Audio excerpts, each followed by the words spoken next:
एक दौर था जब किसी गांव में कोई चिट्ठी आती थी तो किसी ऐसे व्यक्ति को ढूंढना पड़ता था जो उस चिट्ठी को पढ़ के उसको सुनाए। कहने का भाव ये है कि शिक्षा का स्तर जो था वो बहुत नीचा था।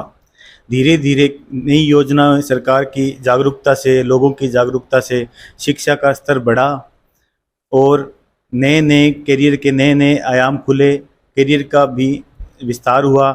इसी के साथ विस्तार हुआ तो अभिभावकों की ये टेंशन कि बच्चों को कौन से क्षेत्र में, कौन से करियर में कहाँ भेजें, इसी समस्या को लेकर मैं संदीप सिंह भटनेर पब्लिक न्यूज़ से एक नई शुरुआत करने जा रहा हूँ जिसका नाम है करियर की समझ। और इसी सीरीज़ के दौरान हम आज मिल रहे हैं थार शिक्षण संस्थान के संचालक श्री मनोज मलिक जी से। नमस्कार सर। नमस्कार जी, नमस्कार। हम अपनी इस सीरीज़ को शुरू कर रहे हैं तो सर सबसे पहला मेरा जो सवाल है वो ये है कि आजकल बच्चों में करियर को लेकर जो दिक्कतें आ रही है उसमें सबसे पहले ये आ रही है कि करियर की शुरुआत जो है वो कब करें। सबसे पहले तो आपके चैनल के माध्यम से आपके देखने वाले दर्शकों को मेरा नमस्कार कि आपने इस विषय को चुना, इसके लिए आपका धन्यवाद। जहाँ तक कैरियर को चुनने की बात है, जब हम कैरियर के बारे में सोचते हैं तो सबसे पहले दिमाग में ये आता है कि हमारा बच्चा जो है वो क्या बनेगा। सही बात है, हर माँ बाप को ये चीज़ सोचनी चाहिए। सोचना अच्छी बात है, लेकिन दबाव बनाना गलत है। बच्चे करियर को लेकर के जहाँ तक चुनाव की बात आती है, माँ बाप का, शिक्षकों का, स्कूली शिक्षकों का एक मार्गदर्शन होता है, होना चाहिए। लेकिन फिर भी बच्चे की जो पर्सनल जो इच्छा है उसके बारे में जानना जरूरी है। तो मैं तो ये मानता हूँ कि किसी भी क्षेत्र में करियर को लेकर के जब हम आगे बढ़ते हैं तो एक बार बच्चे को किसी करियर काउंसलर से जरूर मिलवाना चाहिए, ताकि आगे भविष्य में उसके कोई दिक्कत ना आए।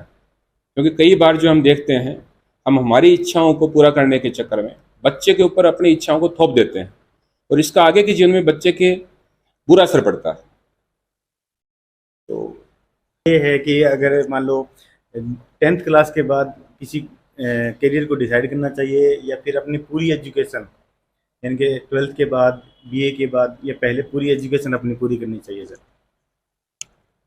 जहाँ तक बच्चे के करियर को लेकर के चुनाव की बात आती है तो ये अलग क्षेत्रों में अलग अलग प्रकार से तय किया जा सकता है। फॉर एग्जाम्पल, बच्चा स्पोर्ट्स में जा रहा है तो बचपन से उसकी रुचि को देख करके, उसके खेल को देख करके हम उसका करियर का चुनाव करवा सकते हैं। जहाँ तक बात गवर्नमेंट जॉब्स की आती है, बच्चा जब 10th पास करता है तो उसके बाद में जब 11th में आता है तो अलग अलग स्ट्रीम में उसका एडमिशन होता है और उस दौरान बच्चे के दिमाग में भी होता है, उस गार्जियन के दिमाग में भी होता है कि बच्चे को किस सेक्टर में जाना चाहिए। उस दौरान बच्चे का किसी भी करियर काउंसलर के माध्यम से या समाज में जो शिक्षित व्यक्ति है जिसको कि प्रोफेशनली नौकरी के बारे में, अन्य क्षेत्रों के बारे में थोड़ा बेहतर नॉलेज है, उससे बच्चे को मिल। सर कई बार देखने में ये आता है कि बच्चों के जो अभिभावक है वो किसी दूसरे को देखकर, जैसे अगर कोई इंजीनियर है उसके पास में, या पड़ोसी है, या उसका दोस्त है, उसके दोस्त का बेटा है, उसको देखकर ये सोचता है कि मेरा बच्चा भी इंजीनियर बने। क्या ये सही है या गलत है सर? इसके बारे में आप क्या कहना चाहेंगे? ये तो वही बात हो गई कि कली को देख कर वो सोचे कि मेरा बेटा जो रेसलर बनेगा, या सचिन तेंदुलकर देख कर क्रिकेटर बनेगा, या लता मंगेशकर को देख कर सोचे कि मेरी बेटी जो है वो बड़ी गायिका बनेगी। ये सब गलत है। बच्चे की खुद की एक काबिलियत होती है, उसका खुद का एक इंटरेस्ट होता है, बच्चे खुद के स्किल्स होते हैं, उनको देख करके ही आपको बच्चे से रिलेटिव फील्ड का चुनाव करना चाहिए। पड़ोसी को देख करके, हमें देख करके, आपको देख करके, या उसके जो भी जानकार आदमी हैं उनको देख कर कुछ चुनाव करे तो मैं तो गलत मानता हूँ। तो सर क्या बच्चे की क्वालिटी या बच्चे की स्किल को देखकर उसका उनका चुनाव करना चाहिए, बच्चे के करियर का चुनाव करना चाहिए? बिल्कुल जरूरी है ये चीज़। अगर हम बच्चे की स्किल्स को देख करके किसी चीज़ को हम अपग्रेड करते हैं तो बड़ा फायदा होता है। अब हर आदमी डॉक्टर नहीं बन सकता, लेकिन जरूरी नहीं है कि जो डॉक्टर है वो सारी चीज़ों में माहिर हो। और बहुत से क्षेत्र हैं जिसमें बच्चे कामयाब हैं। स्पोर्ट्स पर्सन है वो, आप किसी को उठा के देखो, आप हो सकता है कि उन्होंने शिक्षा के क्षेत्र में इतना बेहतर ना किया हो, लेकिन देश के लिए गोल्ड लेके आते हैं। तो ये बच्चे के इंटरेस्ट को लेकर के सारी चीज़ें बनती हैं। नीरज चोपड़ा को जहाँ तक आप देखते हैं, नीरज चोपड़ा के बारे में सभी ने देखा भी है, जिससे गोल्ड मेडल जीता है। नीरज चोपड़ा ने जब शुरुआत की थी, खुद उन्होंने बताया कि मेरा स्पोर्ट्स का कोई ऐसा मन नहीं था, मेरा खुद का वेट ज़्यादा था तो मैं जिम जाता था। तो किसी ने, मेरे दोस्त ने बताया कि आप अगर स्पोर्ट्स में जाते हो तो ज़्यादा फायदा है, शरीर फिट रहेगा। और आज देखिए देश के लिए गोल्ड लेके आए हैं। खुद का इंटरेस्ट भी है, स्किल को डेवलप किया है, सारी चीज़ें। सर ये जैसे हमारे क्षेत्र में ये देखने में आता है कि जो अभिभावक शिक्षित है वो तो ये चीज़ें देख लेते हैं बच्चों में, लेकिन जो अभिभावक शिक्षित नहीं है वो ये चीज़ें समझ नहीं पाते हैं। तो उनके लिए सर आपकी क्या राय है? देखिए आज अगर हम बात करते हैं, टेक्नोलॉजी का ज़माना है, शायद ही कोई ऐसा बच्चा होगा जिसके पास एंड्रॉयड मोबाइल ना हो। ग्रामीण क्षेत्र के जो बच्चे हैं उनके पास देख लो आप, तो नई वैकेंसी से रिलेटिव करियर को लेकर के बड़े बड़े सेमिनार्स होते हैं, प्रोग्राम्स होते हैं, उनके माध्यम से, पत्र पत्रिकाओं में। और आजकल तो आप देखो ग्रामीण क्षेत्र में भी जितने भी अपने स्कूल हैं, कॉलेज हैं, सभी में करियर को लेकर के सेमिनार का आयोजन करवाया जाता है। और फिर भी अगर कोई बच्चा ऐसा है जिसके परिवार में कोई शिक्षित नहीं है, तो ऐसा तो है नहीं कि पूरे पूरे ग्रामीण प्रदेश में कोई भी पढ़ा लिखा ना हो। अगर आप करियर को लेकर किसी से आप कुछ पूछते हैं तो मेरे हिसाब से कोई मना नहीं करता है। और जहाँ तक मेरा अंदाजा है, बच्चे की इंटरेस्ट को लेकर के, उसको ध्यान में रख करके, उसके करियर को लेकर के अच्छी राय देते हैं सारे के सारे। आप किसी से पूछे, अगर आपसे ही पूछते हैं तो भी आप, बेसिक सी बात है कि आप बच्चे को, अगर आपको नॉलेज नहीं है तो किसी और से पूछ के बताओगे। अगर मेरे को नॉलेज नहीं है तो मैं किसी और से पूछ के बताऊंगा, बेटा आपके लिए फायदेमंद है। लेकिन शायद गलत जो दिशा निर्देश है वो ना तो कोई देता ना देना चाहिए। सर ये होता है कि 10th के बाद जो विषय का चुनाव जो होता है महत्वपूर्ण प्रश्न है, सभी अभिभावक जो हैं वो इसको अच्छे से सुने और समझे। 10वीं क्लास के बाद विषय के जब चुनाव की बात आती है तो अभिभावक को ये समझ में नहीं आता है कि इसको साइंस दे रहा हूँ, आर्ट्स दे रहा हूँ, या फिर एग्रीकल्चर फील्ड में भेजूँ। ठीक है, तो सर इसके लिए कोई स्कूलों में कोई काउंसलिंग टाइप का होना चाहिए कुछ, या फिर कोचिंग में या कोई विशेष काउंसलर ऐसा होना चाहिए जो बच्चे की स्किल को समझकर उसको ये बता सके कि तेरे लिए ये फील्ड अच्छा है, आपके लिए ये फील्ड अच्छा है। ठीक, इसके बारे में क्या है सर, होना चाहिए या नहीं होना ये चाहिए? बड़ा महत्वपूर्ण प्रश्न है, और ये प्रश्न नहीं है, ये आज के युवाओं की सबसे बड़ी समस्या है। आप देखिए, मैं जिक्र नहीं करना चाहता था, नेगेटिव न्यूज़ जो है उसकी मैं चर्चा कम ही करता हूँ, लेकिन क्योंकि आज के युवा की सबसे बड़ी परेशानी है तो मैं इसकी चर्चा जरूर करूँगा। पिछले कई दिनों से डेली न्यूज पेपर में, मीडिया के माध्यम से, सोशल मीडिया के माध्यम से हम देखते हैं बच्चे जो हैं नीट की या अदर कंपटीशन की तैयारी करते हैं, सिविल सर्विसेज की, डिप्रेशन में आकर के सुसाइड कर रहे हैं।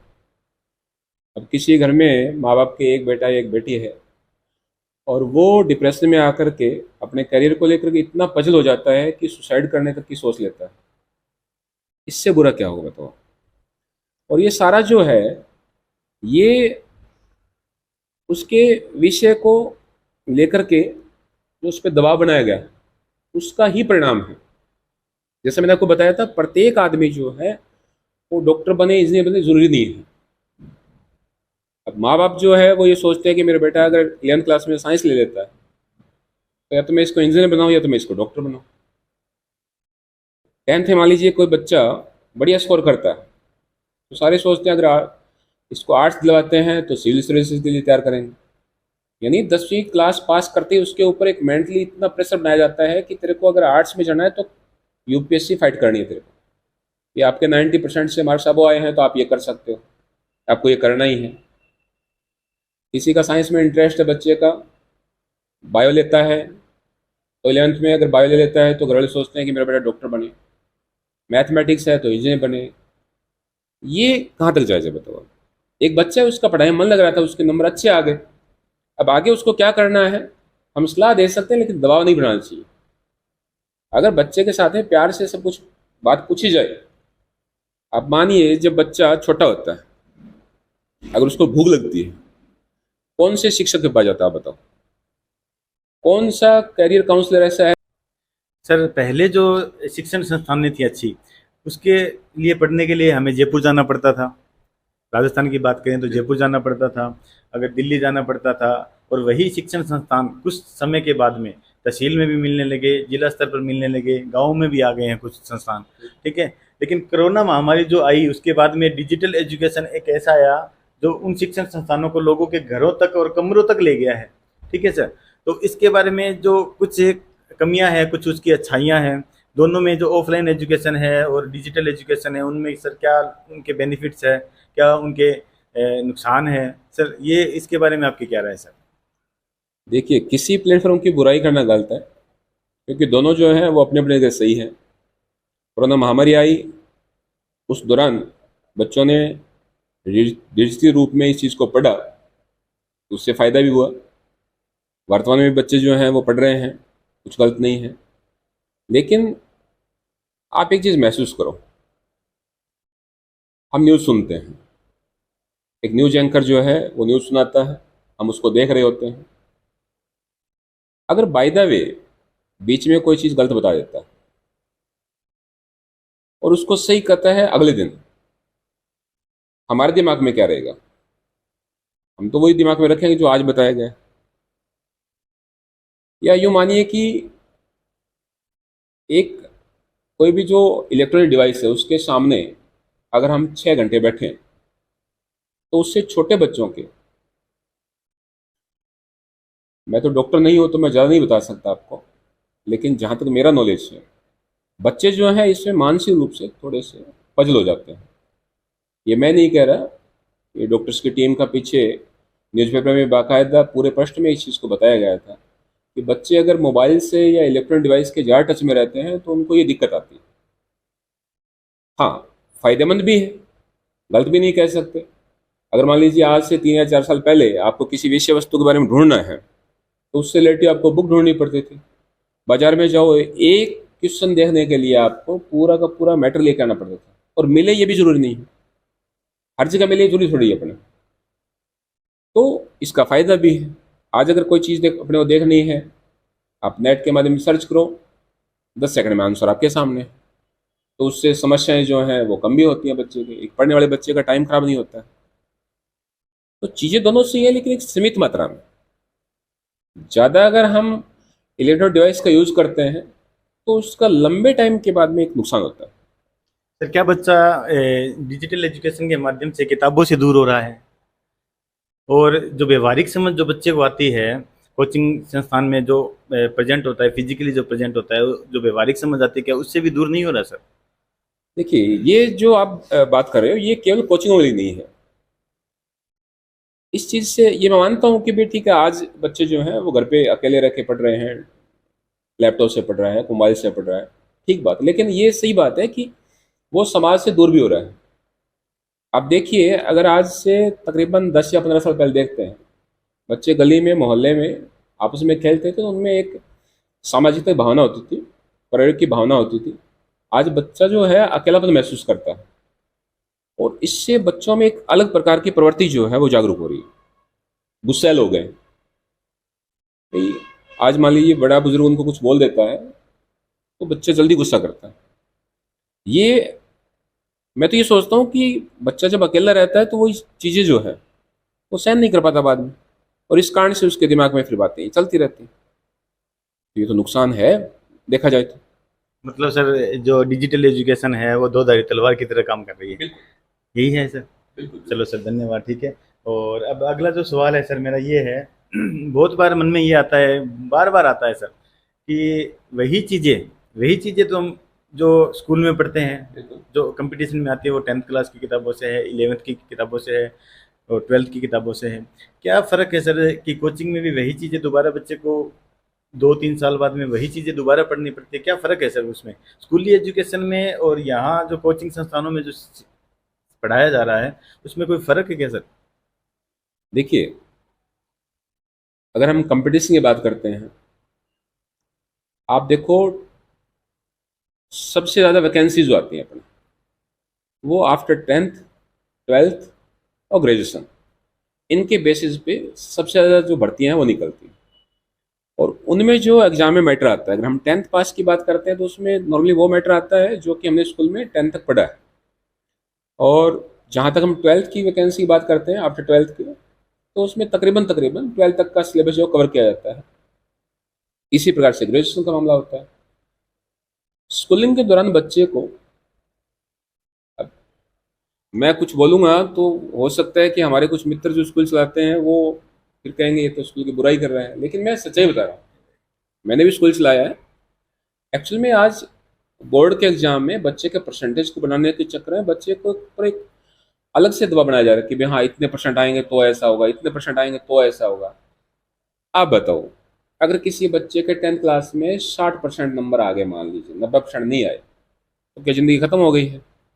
सर क्या बच्चे की समझ में फर्क होता है क्या सर? स्कूल में जो समझ होती है बच्चे की वो, और अब जो 2-4 साल बाद में जो उसकी समझ होती है, क्या उसमें फर्क आता है क्या सर? देखिए, इंसान जब पैदा होता है और कोई भी जानवर का बच्चा जब पैदा होता है, ऐसा मानते हैं कि दोनों में एक बड़ा अंतर है। इंसान का बच्चा जब जन्म लेता है तो दिमाग जो होता है अपना, वो बिल्कुल शून्य होता है, और जानवर के बच्चे में समझ ज़्यादा होती है। मैं जब 11वीं क्लास में था तो उस टाइम मेरे गुरुजी एक बताया करते थे कि जानवर के बच्चे में और इंसान के बच्चे में दोनों बुद्धि किस में ज़्यादा थी। मैंने बोला सर, मैं क्या इंसान में ज़्यादा बुद्धि है, जानवर में कहाँ बुद्धि होती है? बोला वो बात सही है, मैं ये पूछ रहा हूँ कि बच्चों में ज़्यादा बुद्धि कौन से में है जो जन्म लेता है? मैं क्या सर आप ही बता दो फिर।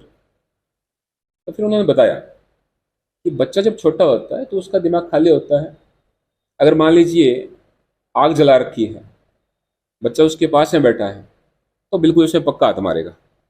वहीं पर अगर छोटा जानवर का बच्चा है, आप उसको उसके पास में बैठाओ, 99% नहीं करेगा ऐसा।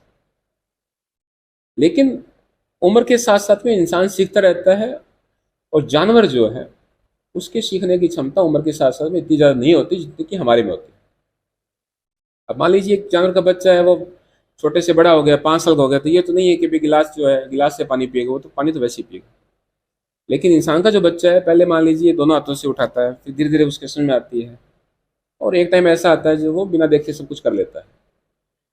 तो समय के साथ साथ में ये चीज़ें होती हैं, समझ भी आती है। स्कूलिंग में कॉलेज टाइम में थोड़ा अंतर भी होता है। बच्चा जब कोचिंग में आता है तो थोड़ा मैच्योर भी हो जाता है। हाँ, स्कूल के दौरान अगर उस बच्चे को, क्योंकि जहाँ तक मैंने देखा है पिछले 13 सालों में। सर बच्चों की अगर मोटिवेशन की बात की जाए जी जी। तो कई बार ये देखने में आता है कि बच्चा किसी किसी को सुनकर या किसी को देखकर मोटिवेट होता है एक बार, और वो अपनी पढ़ाई या कंपटीशन की तैयारी जो है वो शुरू कर देता है, और 1 महीने बाद या 15 दिन बाद उसका फ्लो जो है वो ख़त्म हो जाता है सर। क्या सर वो उसको जो मोटिवेशन है वो अंदर से लाना चाहिए या किसी को देख कर लाना चाहिए? क्या सर इसके बारे में आप क्या बोलते देखिए, किसी को देख करके मोटिवेशन आए तो भी बढ़िया है, खुद के अंदर से आए तो बहुत ही बढ़िया है। क्योंकि मोटिवेशन जो है उसकी कोई परिभाषा नहीं है। इंसान किसी को देख करके भी सीख सकता है। जो स्टूडेंट तैयारी करता है, चाहे वो किसी भी सेक्टर में करे, हो सकता है उसके लिए कोई ना कोई आदर्श होता है।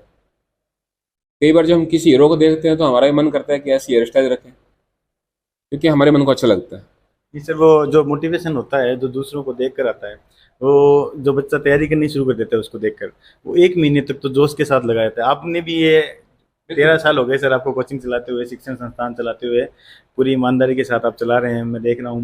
मैं भी आपको वैसे जानता हूँ काफ़ी सालों से। तो सर जो मोटिवेशन बच्चा लेके आता है वो 30 दिन या लगभग मैक्सिमम जो होते हैं वो 30 दिन होता है बच्चे के, वो उस जोश से उस पढ़ाई को शुरू तो करता है लेकिन वो पूरा नहीं कर पाता है सर। ऐसे बच्चों के लिए आप क्या सलाह दोगे सर? देखिए, किसी भी क्षेत्र में अगर हम तैयारी करते हैं या कोई भी सेक्टर हो, कोई भी काम करते हैं, जैसे मान लीजिए आप एंकरिंग कर रहे हैं, आप इस फील्ड में हैं, अगर आप इसमें रेगुलरिटी नहीं रखते हैं तो मुझे नहीं लगता कि कामयाबी मिलेगी।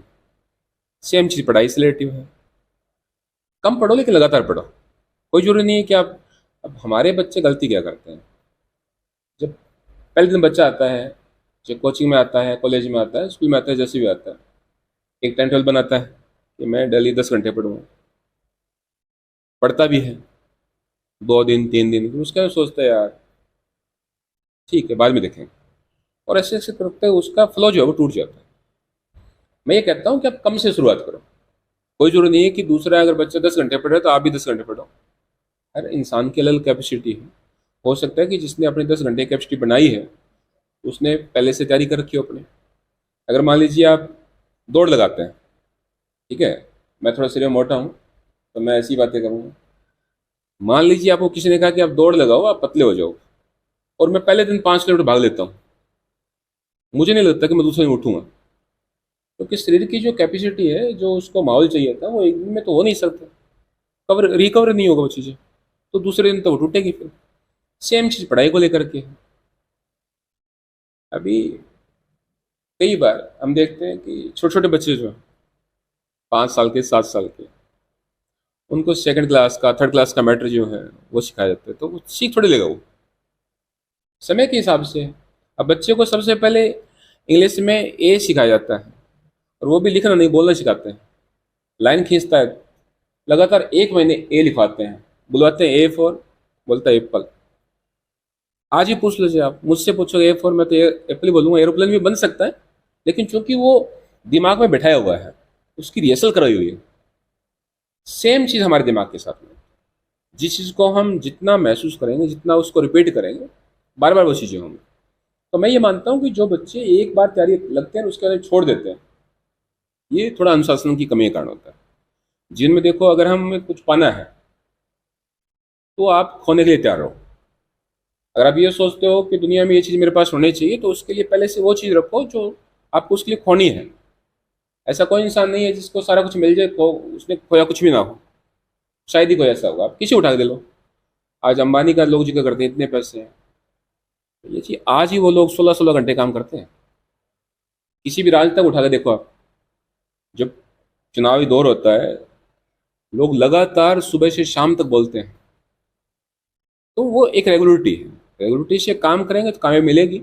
ऐसा नहीं है, हाँ, एक एग्जाम जो है आपका भविष्य तय नहीं कर सकता, उससे हताश होने की जरूरत नहीं है आपको। कुछ इस समय ना आए आपको 2 बार, 3 बार, 4 बार, लगातार करोगे तो आएगा। आप, इंसान जब पहली बार पैदल चलता है, छोटे बच्चे जो पैदल चलते हैं, अपने अंगुली पर ही चलाते हैं, है ना, और साथ में हाथ उसका पकड़ के रखते हैं कि गिर ना जाए। और एक टाइम ऐसा आता है जब खुद चलने लगता है। अभी जैसे मान लीजिए मैं आपको बोलूं कि आप चलते हो, तो क्या किसी का सहारा लेते हो? नहीं सर। नहीं लेते, क्योंकि अब हैबिचुअल हो गए हैं। बाइक चलाते हैं, पहली बार जब हम गियर लगाते हैं नीचे देख के लगाते हैं, अभी कहाँ लगाते हैं, अपने आप लगता है। बात कर रहे होते हैं, ऑटोमेटिक टर्न हो जाती है। तो वो चीज़ें सारी की सारी जो आती है वो अभ्यास से आती है। और बच्चे के ये बात जितनी जल्दी समझ में आ जाए, उतना ही उसके लिए फायदेमंद है। और सर अगला जो सवाल है वो इम्पोर्टेंट तो है कि बच्चा जैसे घर पे जाता है, स्टडी करता है, एक रिसर्च से ये सामने आया है कि कोई भी चीज़ जब हम 40 मिनट तक पढ़ते हैं, 40 मिनट के बाद जो चीज़ पढ़ी हुई होती है ना, वो सर याद रहती है। और हमारा दुर्भाग्य ये होता है कि बच्चे 40 मिनट तक, हम भी कई बार ये होता है कि 40 मिनट तक ही पढ़ते हैं कि 1 घंटा हो गया है, अब थोड़ा रेस्ट करने से। तो कम से कम सवाल ये है सर कि कम से कम बच्चे को एक सीटिंग में कितने टाइम तक किसी चीज़ को पढ़ाई में देना चाहिए सर? देखिए, मैं इसके बारे में कोई पर्सनल राय नहीं दे सकता, क्योंकि ये अलग अलग बच्चों के ग्रहण करने की अलग अलग क्षमता होती है। कई बच्चे ऐसे होते हैं जो देखिए शरारती जरूर होते हैं, लेकिन उनकी जो कैचिंग पावर होती है वो बड़ी गजब की होती है। आप देखते हो कई बार जो है, पास में बैठे हैं, शोर मचा हुआ है, लेकिन जब वो पढ़ रहे होते हैं तो उनका ध्यान उसी पे होता है, और उस चीज़ को एक ही बार में पकड़ लेते हैं। यही रिसर्च में यही बताया गया था कि सिर्फ 40 मिनट के बाद जो हम पढ़ते हैं, उसके बाद में अगर कोई शोर हो रहा है तो वो हमें सुनाई नहीं देता है। इनकी कंसंट्रेशन जो है वो 40 मिनट के बाद होता है। तो सर उसके बारे में बच्चों को मतलब कम से कम 2 घंटे पढ़ना चाहिए या 2-3 घंटे पढ़ना चाहिए एक सीटिंग में? पूरे दिन का नहीं है सर, एक सीटिंग में कितना पढ़ना चाहिए? देखिए, अलग अलग एज के हिसाब से अलग अलग है संदीप जी। और मैं तो ये मानता हूँ कि अगर इस बारे में आपने थोड़ी रिसर्च कर रखी है तो आप स्पेशली बच्चों को बताएं, क्योंकि अगर मैं ये बोलता हूँ कि भाई हाँ, किसी बच्चे को 2 घंटे सीटिंग बनानी चाहिए, लगातार 3 घंटे बनानी चाहिए, तो चूंकि मेरे हिसाब से वो बच्चे पे डिपेंड करता है। हाँ, नॉर्मली अगर एक बार पढ़ने बैठता है तो कम से कम घंटे भर तो होना चाहिए। इतना तो है, ये तो है नहीं कि भाई हाँ, हम आके बैठे, स्विच ऑन किया कि भाई हाँ याद होना स्टार्ट हो जा, ऐसा तो है नहीं। दिमाग जो है उसको थोड़ा सा शांत करने में टाइम लगता है। जैसे हम गाड़ी स्टार्ट करते हैं कई दिन से खड़ी हुई, तो उसको भी स्टार्ट रखते हैं, और उसके बाद में उसको रन में लेके आते हैं। तो इंसान का दिमाग जो है उसमें भी कई जो भावनाएं हैं वो चलती रहती हैं। तो पढ़ाई के अकॉर्डिंग जो उसको माहौल बनाने के लिए थोड़ा चाहिए होता है, मुझे ऐसा लगता है। ठीक है सर, धन्यवाद। और एक हमारे क्षेत्र की जो सबसे बड़ी समस्या, जो आजकल नहीं वैसे पुरानी समस्या चली आ रही है हमारे क्षेत्र की, एक कि हमारे क्षेत्र के बच्चे हैं जो इंग्लिश से डरते हैं, दूर भागते हैं सर। तो इंग्लिश का जो स्तर है, क्या वो पहले से बच्चे की जो नींव में है वहाँ कोई कमी है? इंग्लिश का यूं है, एक फोबिया बैठा रखा है हमेशा से।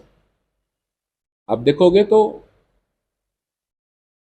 इस मामले में देखा जाए तो सबसे हार्ड जो लैंग्वेज है, जिसको 8वीं अनुसूची में मान्यता नहीं मिली है, अपनी राजस्थान लोकल, पास में हमारे गांव है बरवाड़ी, वहाँ से विनोद जी हैं जो राजस्थान को लेकर के बड़ी चर्चा में रहते हैं। एक बार हमने प्रोग्राम कराया तो उन्होंने बताया भी था। आज मैं आपके माध्यम से थोड़ा बता देता हूँ। इंग्लिश के वर्ड जो हैं वो गिनती के हैं, हमारी जो लैंग्वेज है वो असीम है, अनंत है। वो तो जगह थोड़ा मजाक है, लेकिन फिर भी बता देता हूँ। अगर इंग्लिश का टीचर जो है उसको छड़ी चाहिए तो बोलता है बेटा स्टिक लेके आ। और हमारे यहाँ पे अगर राजस्थानी में या हमारी जो लोकल लैंग्वेज है बागड़ी, उसमें अगर वही चीज़ मंगानी हो तो उसके कई अर्थ निकलते हैं। लाठी लेके आ, सोट लेके आ, कामड़ी लेके आ, चीज़ वही है। तो ये तो फोबिया बैठा रखा है। इंग्लिश में ऐसा कुछ है नहीं कि भी समझ में ना आए। जी सर, कमी कहाँ है सर हमारे क्षेत्र में? देखिए, इंग्लिश कमजोर है, इसके पीछे तक जो कारण है वो क्या है सर? इसमें देखो, मेरा जहाँ तक मेरा मानना है कि भी इंग्लिश में हमारे बच्चे जो हैं वो ऐसा महसूस क्यों करते हैं, इसका रीज़न ये है कि एक तो हमारे घर में माहौल नहीं होता है। दूसरा, अगर बच्चे को आती है और वो बोलने की कोशिश करता है तो आस पड़ोस में उसको थोड़ा मजाक उड़ाया जाता है। अभी मेरे पास ग्रामीण क्षेत्र के बच्चे काफ़ी आते हैं, तो मैं कई बार उनसे पूछ लेता हूँ, मैं कहा बेटा आप अंडरस्टैंडिंग नहीं करते? बोले सर करता हूँ, लेकिन जब मैं गाँव में जाता हूँ तो लोग ताने मारते हैं कलेक्टर बने आ गया। ऐसी ही चीज़ें इंग्लिश लैंग्वेज को लेकर के हैं। अगर मान लीजिए कोई बच्चा हिंदी बोलने की कोशिश कर रहा है तो लोग उसका एक प्रकार से मजाक बनाने की कोशिश करते हैं कि अच्छा तू बन रहा है। इंग्लिश के कुछ वर्ड यूज में कर लिए तो बोलता है अच्छा तू अंग्रेज बनेगा। दूसरा, जो टीचर पढ़ा रहे हैं, देखिए शिक्षक किसी बच्चे का बुरा नहीं सोचता, लेकिन शिक्षक का पढ़ाने का अलग अलग अंदाज होता है। एक टीचर ऐसा है जो मुश्किल सब्जेक्ट को भी बड़े आसानी से बच्चे को समझा देता है, और एक ऐसा भी होता है जो आसान को भी मुश्किल बना के बताता है। तो अगर मान लीजिए कोई इंग्लिश का टीचर है, वो पढ़ा रहा है बच्चे को, स्टार्टिंग फेज जब उसका है, यानी जब बच्चा प्राइमरी सेक्शन में है या सेकेंडरी लेवल तक आता है, उस दौरान अगर बच्चे के दिमाग में इंग्लिश के फोबिया को दूर किया जाए और उसको प्रैक्टिस करने के लिए कहा जाए, थोड़े थोड़े जो मीनिंग्स वगैरह हैं वो याद करवाए जाए, तो ऐसी कोई दिक्कत वाली बात नहीं है। आप देख लो, जितने भी बच्चे अपने हिंदी मीडियम से निकल के जाते हैं, आगे जो पढ़ाई होती है, आप 12th आप मेडिकल्स में जाते हो, आप मेडिकल लाइन में जाते हैं, तो वहाँ तो सारा कुछ इंग्लिश में होता है, और हमारे बच्चे आसानी से कवर कर लेते हैं उसको, क्योंकि माहौल पे डिपेंड ज़्यादा। माहौल का, परिवेश का बड़ा असर पड़ता है। आप मान लीजिए आप दिल्ली,